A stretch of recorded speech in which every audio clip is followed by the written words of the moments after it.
windows once you go down. You must be crazy if you think that I'ma slow down. Don't wanna hear it talking shit, fuck the drama. Keep it coming, I'ma send you to your mama. Mr. Whip, let the guns out. Dropping bodies in the place till the sun's out. Can't fuck with this, don't even try. Just when the bullets fly, I'm the last one to die.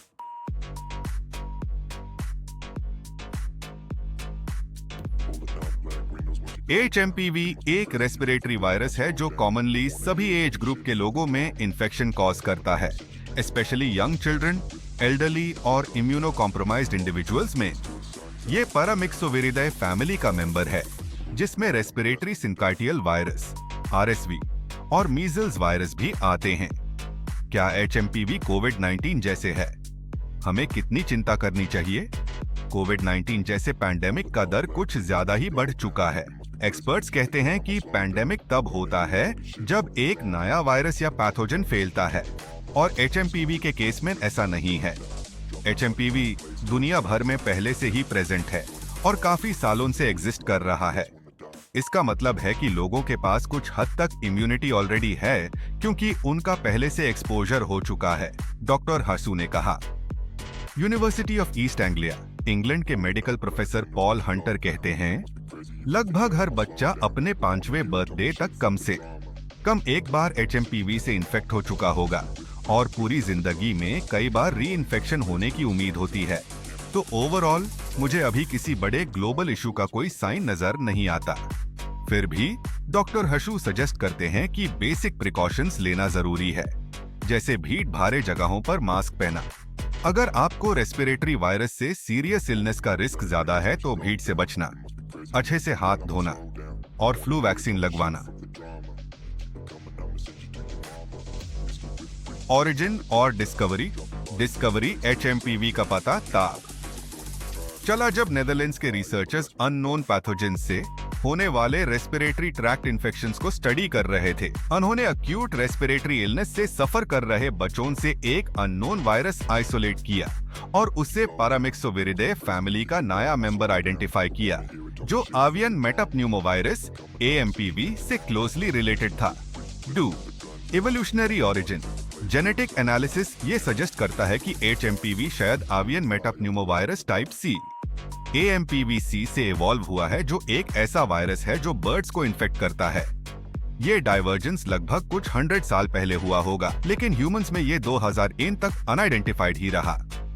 3. Geographic origin HMPV का exact geographic origin अब तक clear नहीं है, लेकिन avian मेटाप्न्यूमोवायरस के साथ इसकी similarity दिखाती है कि ये उन रीजन से ओरिजिनेट हो सकता है जहां बर्ड्स की पॉपुलेशन ज्यादा है और जहां बर्ड्स और ह्यूमंस के बीच क्लोज कांटेक्ट होता होगा।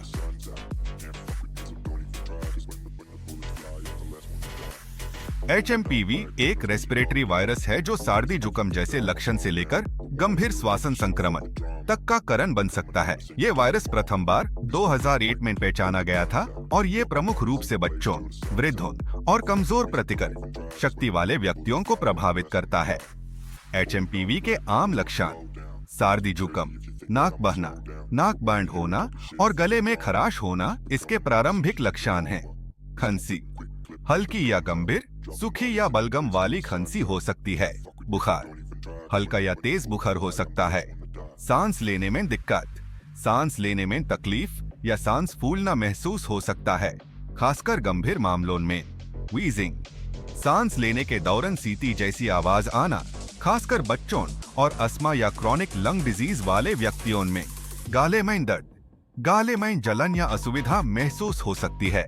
थकान, आम थकान या कमजोरी महसूस होना। गंभीर मामलों में होने वाले लक्षण ब्रोंकियोलाइटिस, फेफड़ों की छोटी हवा नालियों में सूजन जो सांस लेने में कठिनाई पैदा करती है। प्न्यूमोनिया, फेफड़ों का संक्रमण और सूजन जो गंभीर श्वसन समस्याओं का कारण बन सकता है। हाइपोक्सिया, शरीर में ऑक्सीजन का स्तर खतरनाक रूप से कम हो सकता है। अस्थमा या COPD का बिगड़ना, अस्थमा या क्रॉनिक ऑब्स्ट्रक्टिव पल्मोनरी डिजीज के लक्षण और बिगड़ सकते हैं। बच्चों में विशेष लक्षण बार बार रोना या चिड़चिड़ापन, दूध पीने या खाने में रुचि कम होना, तेज सांस लेना या पसलियों का अंदर खींचना। वृद्ध और कमजोर प्रतिकार शक्ति वाले व्यक्तियों में पुरानी बीमारियों का बिगड़ना जैसे सीओपीडी या अस्थमा, श्वसन तंत्र में गंभीर संक्रमण। एचएमपीवी का संक्रमण कैसे होता है? यह वायरस प्रमुख रूप से रेस्पिरेटरी ड्रॉपलेट्स के माध्यम से फैलता है। संक्रमित व्यक्ति के खांसने या छींकने पर यह बूंदें हवा में फैलती हैं, जो दूसरे व्यक्तियों को प्रभावित कर सकती हैं। साथ ही संक्रमित सतहों को छूने के बाद अपनी नाक, मुंह या आंखों को छूने से भी यह वायरस फैल सकता है। रोकथाम के उपाय: हाथ धोना। अपने हाथों को नियमित रूप से साबुन और पानी से कम 20 सेकंड तक धोएं। चेहरे को न छूना। अनावश्यक रूप से आंखों, नाक और मुंह को छूने से बचें। बीमार व्यक्तियों से दूरी। जो लोग सर्दी जुकाम या श्वसन संक्रमण से पीड़ित हैं, उनसे दूरी बनाएं। सतह की सफाई। नियमित रूप से उन सतहों को साफ और डिसइंफेक्ट करें जो अक्सर छुई जाती हैं।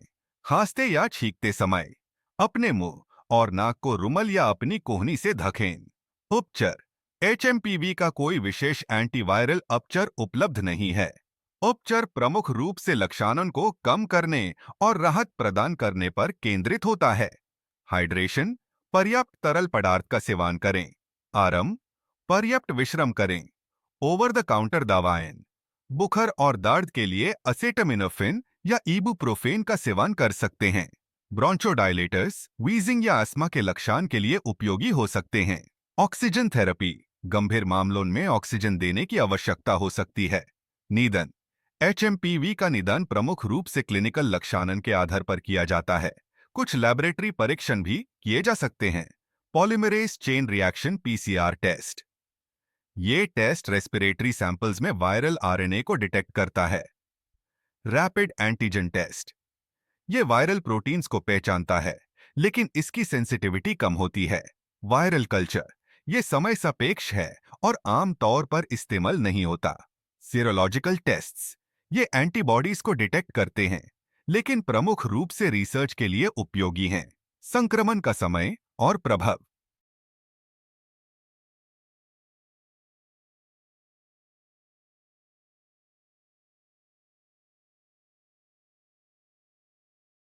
एचएमपीवी के प्रिवेंशन के लिए कुछ जरूरी प्रिकॉशंस लेना बहुत जरूरी है। ये वायरस रेस्पिरेटरी सिस्टम को अफेक्ट करता है, तो ये स्टेप्स लेना हेल्पफुल हो सकता है। 1. हैंड हाइजीन: रेगुलरली साबुन और पानी से हाथ धोना या अल्कोहल बेस्ड सैनिटाइजर का यूज करना जरूरी है। 2. फेस टचिंग अवॉइड करना। आंखों, नाक और मुंह को हाथ लगाने से बचना चाहिए, क्योंकि वायरस इन जगहों से बॉडी में एंटर कर सकता है। 3. मास्क का यूज: भीड़ भाड़ वाली जगह पर मास्क पहनना इन्फेक्शन से बचा सकता है। 4. सोशल डिस्टेंसिंग: जो लोग सर्दी, जुकाम या खांसी से सफर कर रहे हैं, उनसे दूरी बनाकर रखनी चाहिए। 5.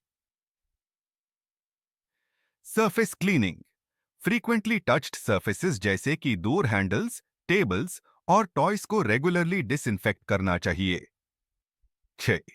हेल्थी लाइफस्टाइल: इम्यूनिटी स्ट्रांग रखने के लिए बैलेंस्ड डाइट लेना, एक्सरसाइज करना और प्रॉपर स्लीप लेना जरूरी है। 7. खांसी और छींक के मैनर्स: खांसी या छींक आने पर एल्बो से कवर करना या टिश्यू का यूज करके तुरंत डस्टबिन में डालना चाहिए। 8. वैक्सीनेशन अपडेट्स: अगर फ्यूचर में एचएमपीवी के अगेंस्ट कोई वैक्सीन अवेलेबल हो, तो उसके लिए डॉक्टर से कंसल्ट करना जरूरी होगा। ये सब प्रिकॉशंस फॉलो करके एचएमपीवी के स्प्रेड को रोका जा सकता है और अपना और अपनों का ध्यान रखा जा सकता है। Thanks for watching. If you like this video, please like and subscribe for more.